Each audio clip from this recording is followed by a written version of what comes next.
Hello everyone, welcome back to my channel restart on life. कैसे हैं आप लोग? आई होप बहुत अच्छे होंगे और अच्छे से अपनी पढ़ाई भी कर रहे होंगे। जो भी आपके सब्जेक्ट हैं वो उनको अच्छे से रिवीजन कर रहे होंगे और जो सब्जेक्ट आपका रिवीजन नहीं हुआ है उसको अच्छे से पढ़ाई भी कर रहे होंगे।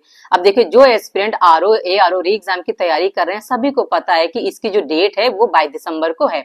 अब ये 22 दिसंबर की जो डेट है फ्रेंड्स, ये तो आयोग ने बहुत पहले डिक्लेयर कर दिया था, जून में ही डिक्लेयर कर दिया था और इस बात को काफी टाइम हो गया है। लेकिन अभी कुछ दिनों से कह सकते हैं कि आप एक हफ्ते से ये न्यूज में है कि अभी आयोग ने इस डेट में कुछ बदलाव किए हैं।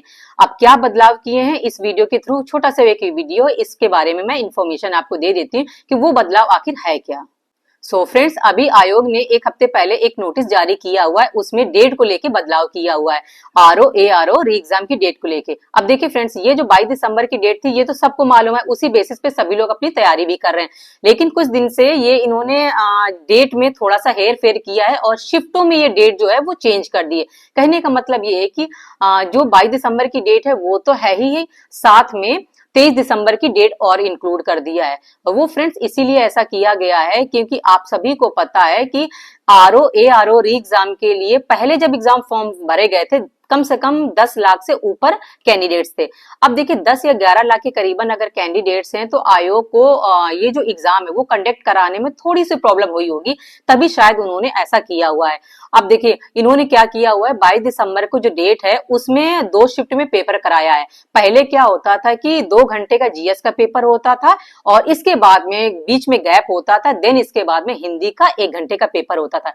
लेकिन फ्रेंड्स अभी क्या हुआ है कि जो शिफ्ट में परिवर्तन लाया हुआ है आयोग ने, वो क्या किया है उन्होंने कि जैसे 22 दिसंबर को होने वाला एग्जाम है तो 22 दिसंबर से 9 से 12 3 घंटे का एक साथ पेपर ले लिया है। कहने का मतलब है जीएस और हिंदी इन दोनों में कोई गैप ना देते हुए उन्होंने कंबाइंड पेपर ले लिया है और उसको अब ये तो देखो एग्जाम में पता चलेगा कि हमारा उसी के साथ इंक्लूड होता है या हो सकता है कि पहले ही अब ये जो पेपर है, पेपर हो सकता है जीएस के पेपर के साथ दे दे, या हो सकता है कि जीएस का पेपर पहले ही करा ले, इसके बाद थोड़ा सा अगर टाइम दें बीच में ही, जैसे कि आधे घंटे का टाइम बचा हो तब हिंदी का वो पेपर प्रोवाइड कर दें। अब ये तो नहीं पता है, अब हो सकता है इस रिगार्डिंग एक नोटिस और जारी हो जाए, लेकिन अभी तक जो पता चला है वो यही पता चला है कि हमारा जो पेपर होने वाला है वो 3 घंटे का पेपर होगा, जीएस और हिंदी एक साथ मिला के 9 से 12 की शिफ्ट रहेगी। फिर इसके बाद में उसी दिन एक और शिफ्ट भी कराई जाएगी, वो रहेगी 3 से 6।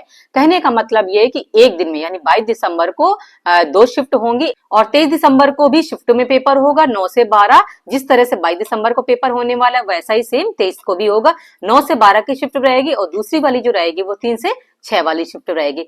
अब फ्रेंड्स एक बात आपको भी पता है कि जब शिफ्ट में पेपर होता है, कोई भी पेपर हो, जब शिफ्ट में पेपर होता है तो उसका नॉर्मलाइजेशन होता है। अब ये नॉर्मलाइजेशन क्या होता है ये तो थोड़ा बहुत आप लोगों को भी पता होगा कि नॉर्मलाइजेशन तब लगता है जब शिफ्ट में पेपर होता है। अब देखिए सपोज अगर एक शिफ्ट में पेपर हार्ड आया और दूसरे शिफ्ट में पेपर इजी आया तो इस केस में क्या करते हैं, अब यहाँ पे तो 2 दिन पेपर होने वाला है, कई कई तो एग्जाम ऐसे होते हैं जिसमें कम से कम 7-7 दिन 8-8 दिन पेपर चलते हैं, तो उन केस में भी ऐसा ही होता है कि नॉर्मलाइजेशन का जो फॉर्मूला होता है वो लगता है। हालांकि हम लोग को नहीं पता है कि वो कौन सा फॉर्मूला लगता है, ये आयोग की तरफ से लगता है, लेकिन एक मोटे तौर पे समझा जा सकता है कि नॉर्मलाइजेशन का सिंपल मतलब होता है एवरेज करना। अगर शिफ्ट में पेपर, एक शिफ्ट का पेपर अगर टफ आया दूसरे का इजी आया तो इस केस में क्या किया जाता है, जो मार्क्स होते हैं उनको ना एक बैलेंस करने की कोशिश की जाती है, एक एवरेज मार्क्स प्रोवाइड करने की कोशिश की जाती है।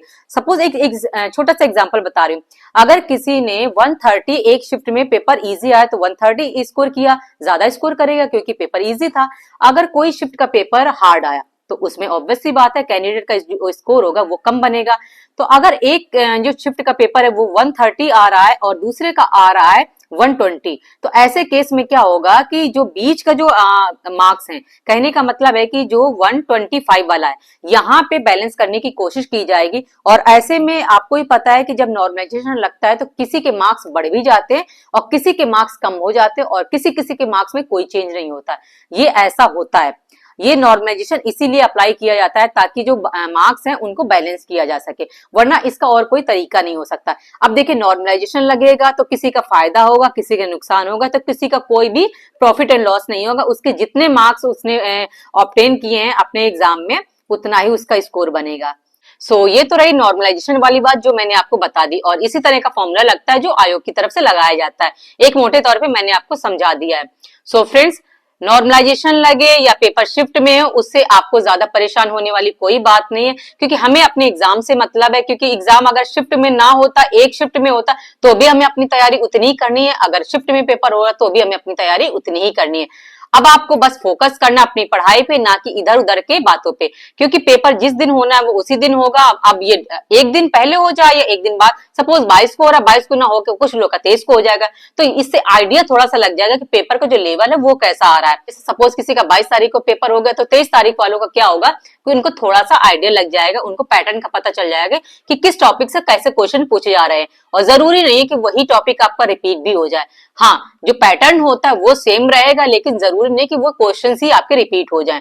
सो हमें अपनी फुल तैयारी करते रहना, और इसीलिए मैं आपके साथ जो अपनी स्ट्रेटजी है वो शेयर करती रहती हूँ, क्योंकि मैं खुद एक एस्पिरेंट हूँ, मैं भी तैयारी कर रही हूँ, मुझे भी अपना एग्जाम देना है। सो मैं आपके साथ टारगेट बना के स्टडी शेयर करती रहती हूँ। और फ्रेंड्स, कल वाला जो टारगेट है वो मैं इस वीडियो के थ्रू नहीं कवर कर रही हूँ, वो मैं कम्युनिटी में पोस्ट कर दूंगी कि हमें क्या क्या कल पढ़ना है। सो आप वहां से जरूर चेक कर लीजिएगा।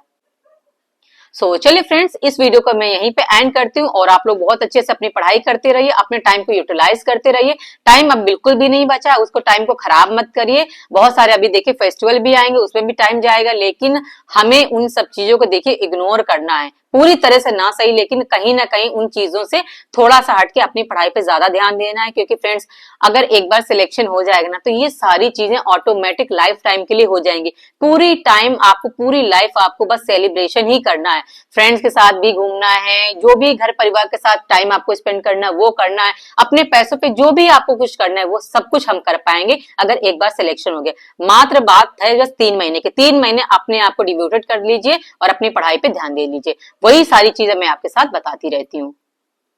चलिए फ्रेंड्स, इस वीडियो को मैं यहीं पे एंड करती हूँ, और मिलते हैं हम लोग नेक्स्ट व्लॉग में। तब तक के लिए आप लोग अपना ख्याल रखिए। Bye and take care.